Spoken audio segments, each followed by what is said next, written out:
Hey guys, I'm Olmo, I'm Mark. and this is A Life in Dublin. Today we chatted to Ed. This episode is about his journey from Singapore to Ireland. Really interesting. Check it out. Tell us a little bit about your background, how you came to be in Dublin, and maybe the steps you took pre-arriving here. Sure. So this should probably be a recurring theme. So there was the school route. So I came here, I was doing my undergrad, and I had an opportunity to finish my honors modules in UCD in Dublin, in Ireland. So kind of to finish off my undergrad program, or finish off with an honors by completing a few modules here in Dublin at UCD. So I was just like, okay, that's a nice sort of opportunity. There were some other options as well to go to, whether it was Boston or the UK. But Dublin was always interesting because, couple of things. So I went through like they call it a Christian Brothers school system. Yeah.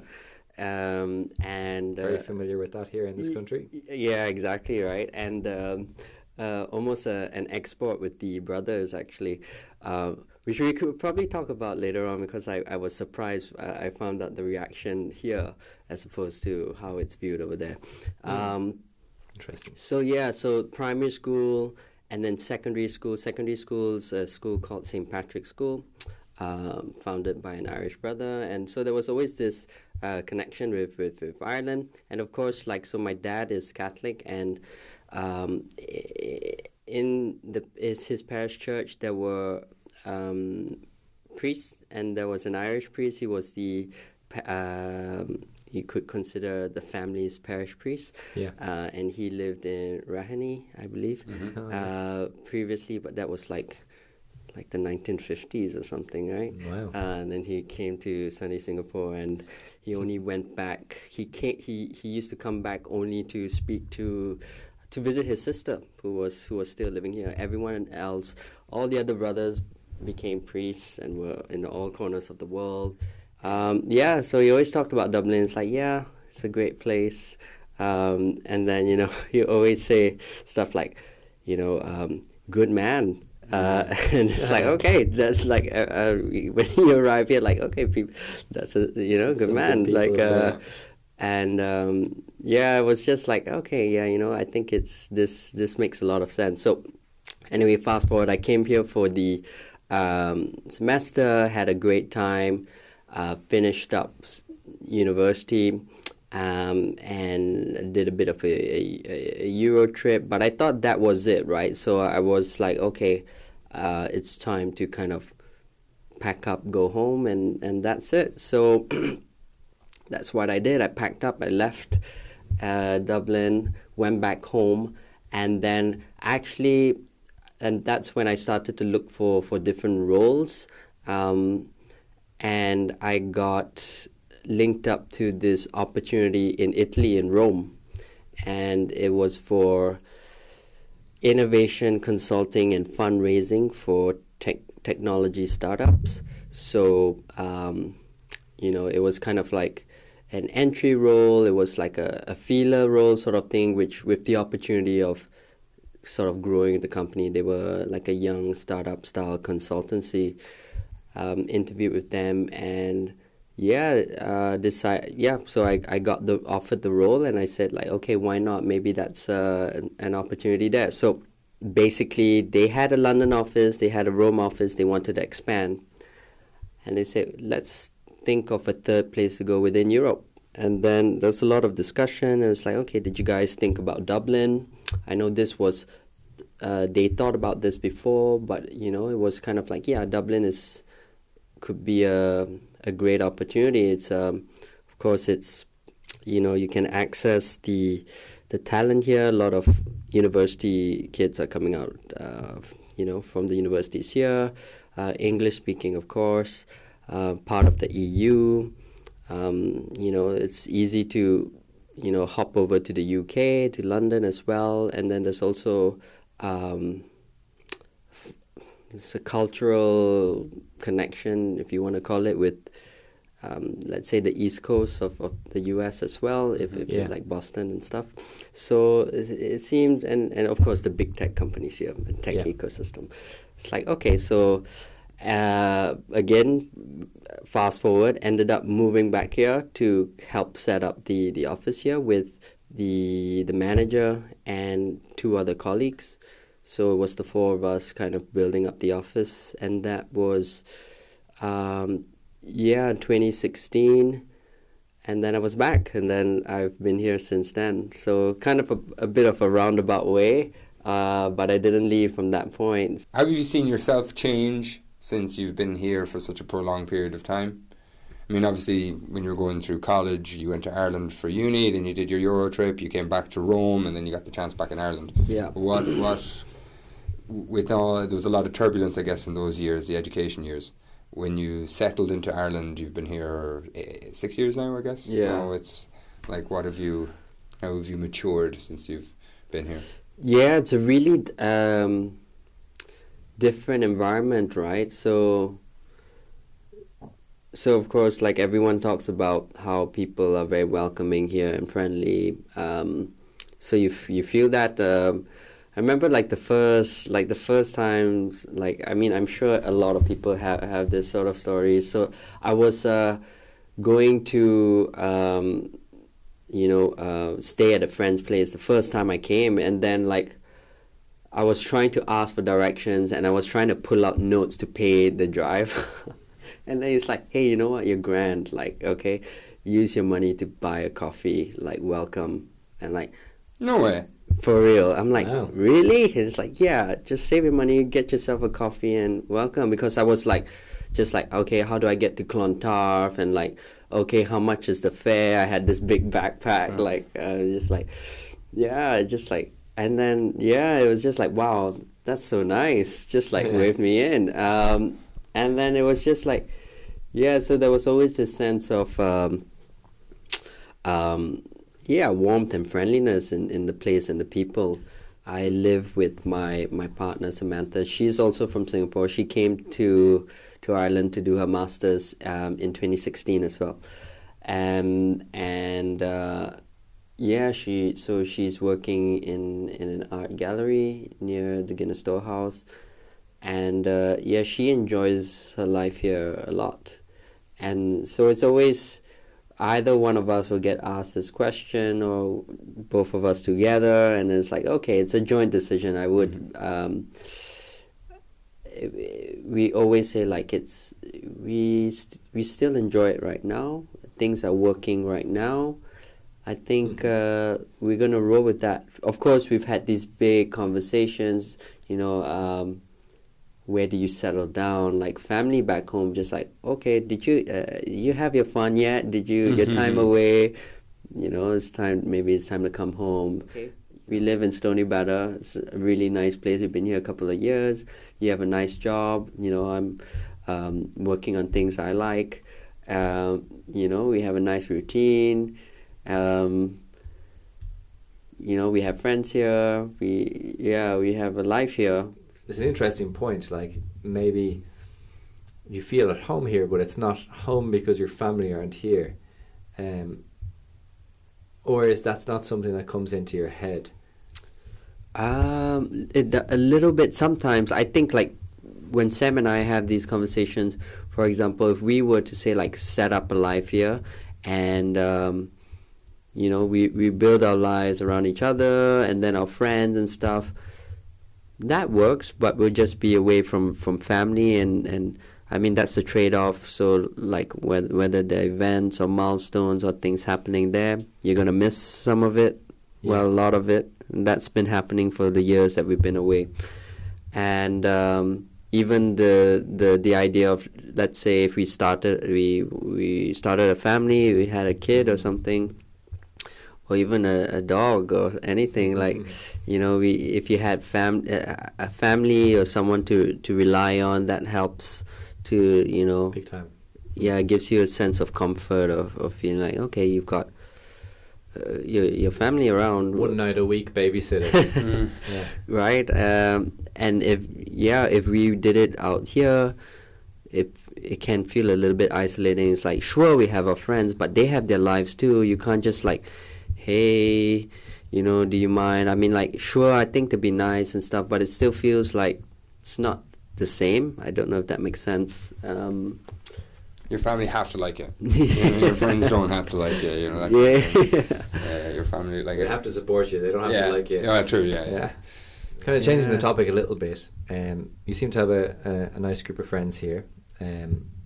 How did that group of friends come about? Was that through studying, through work, or through maybe social activities? Yeah, so a lot of it was actually through the line of work. So again, like from that innovation fundraising for tech startups, it was always like, the meetup we went to. You always meet people, catch up with them, and then you just hit it off with some people, and then they become your friends, and then you're just like, okay, you're always on the calendar for having these catch-ups, and then sometimes you just get them all together, and then just like just how these events work, even where everyone's in a room and it just everyone's just getting to know each other and chatting, like, oh yeah, we met before, and like catching up again. So a lot of that was from the line of work, or the ecosystem of startups and tech and stuff like that. And then a couple of friends were from Singapore. That one was, there were some events here for this people from Singapore here that they held because some Singaporean minister was coming, like that was years ago. And then we met one or two really good friends there, and then referrals, like someone from home would say like, hey, a really good friend is coming to Dublin, and I told her that you guys are there, would you mind meeting up? Or just, so like, sure, why not? So that's that Singaporean contingent piece, and then the tech startup piece. That has been the main ones for me. It served you well. Yeah, you could say that. How do you see the environment for tech startups, or just startups in general in Ireland? Do you see it as a supportive environment, challenging environment? How do you see it? Well, I'd say it's supportive in the sense that people are here looking to help each other. It's like a lot of like, if I can help you, I'll try my best. Like there's this sense of community. Like it's just people here, or people moved here, everyone seems to be on the same side. Like if I can help you in a way, I'll try. It's within my means, I'll try to help you, which is great. Pay it forward and stuff. In terms of the actual landscape, can be a bit challenging. I think plenty of people have spoken about the challenges here. It's one thing. There is a huge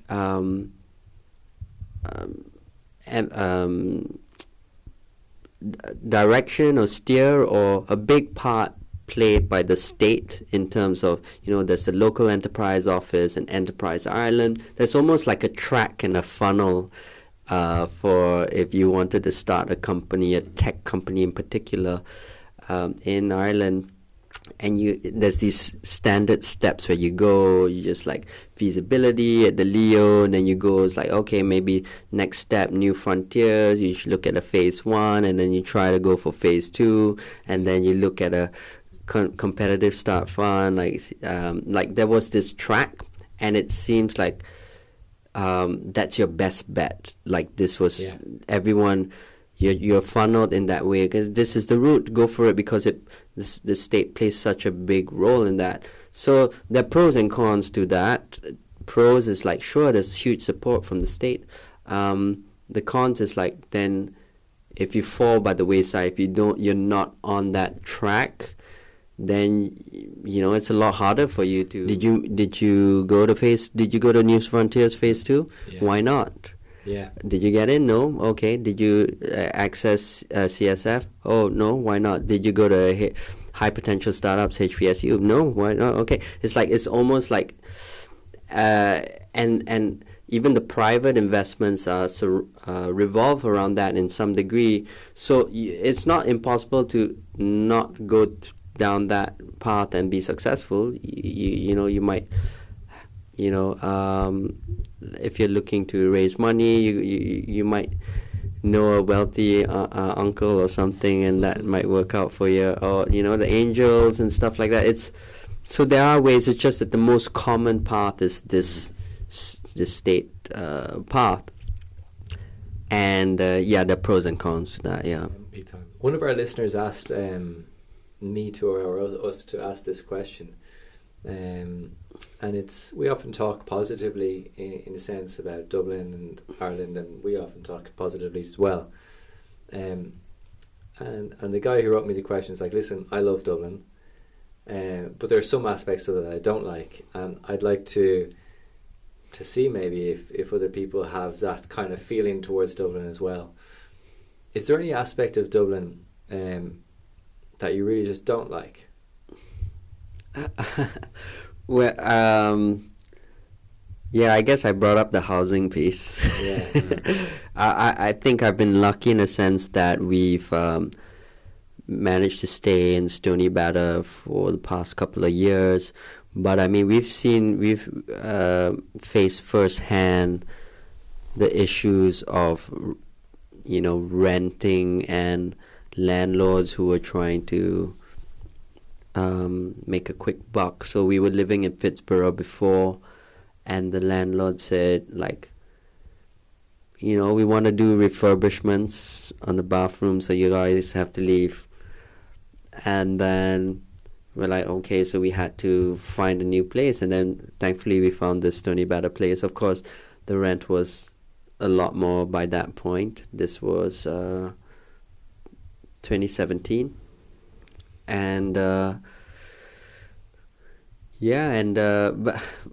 after that, because it's not too far, Pittsburgh and Stoneybatter, so I was cycling, and I would cycle by the old place, and then I saw like, there's life, because I was always keeping tabs, like, the old place. So after his refurbishment, what's he up to? And then one day there was life, and there was like stuff happening, and I saw like, people moved in. So what I did, I actually rocked up to the place to ring the bell to just like have a chat. Yeah, and just like someone opened up the new tenant, and then I found out it was a Brazilian student who was studying English, and he was telling me like, actually it was him and I think 8 others who are living in the apartment now. Before it was just like 4 of us, so it kind of doubled the number to stay. There were 3 rooms for 4 of us, and then next thing was like 8 or 9 students doubling up there. I'm just like, wow, okay, so that's what happened. Did you refurbish the kitchen? Yeah, refurbish. I don't even know. I didn't go in. I just had a chat at the door, and I'm just like, okay, and I was just like peeved and just like, yeah, that's what he did. Yeah, he just it was a bit of a money grab. So 100%. Yeah. Very quickly, do you have any particular favorite place in Dublin? Well, I'm biased, so I would say Stoneybatter. It's like sometimes I don't leave the village. There's everything I need in that place, good coffee, brunch, food, there's pubs, and there's recently like a wine bar that opened up. Like Sam was dying for a nice little wine bar to show up, and it opened next to, there's this famous Italian restaurant called Grano, and it's called A Fianco. Yeah. And that opened up like a number of weeks back or a month back, and then they bring these really good Italian wines, so it'd be like between 7 to 9 a glass. You treat yourself every now and then. It's a great spot. Nice. We gotta check it out. It's called A Fianco. So it's there's the restaurant called Grano. Yeah. And then it's just next to it. I think it's the same owner, same guys from Calabria who. A Fianco. Check it out. Nice glass of wine. Thanks a million, Ed. Really appreciate it. Thanks for watching. Thanks, Ross. Thank you, Mark. And thanks everybody for listening. Thank you. Thanks for having me.